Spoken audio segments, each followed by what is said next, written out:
London میں فلسطینی پرچم تھامے نوجوان کو بگ بین کلاک ٹاور سے کرین کے ذریعے 16 گھنٹے بعد نیچے اتار لیا گیا۔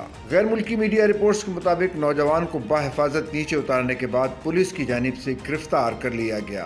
حراست میں لیے گئے نوجوان نے فلسطین کا پرچم تھام رکھا تھا۔ یاد رہے گزشتہ روز یہ نوجوان فلسطینی پرچم تھامے بگ بین ٹاور پر چڑھ گیا تھا۔ نوجوان نے فلسطین کی آزادی اور اسرائیل مخالف نعرے بھی لگائے۔ اس موقع پر بگ بین ٹاور کے اطراف کی سڑکیں بند کر دی گئیں۔ پولیس، فائر بریگیڈ اور ایمبولینس کی گاڑیاں موقع پر پہنچ گئیں۔ میڈیا رپورٹ کے مطابق ہنگامی سروسز کی کم از کم 9 گاڑیاں برج اسٹریٹ، سینٹرل لندن میں قطار میں کھڑی تھیں، جبکہ عوام پولیس کے قائم کردہ گھیرے کی دوسری طرف سے یہ منظر دیکھ رہی تھی۔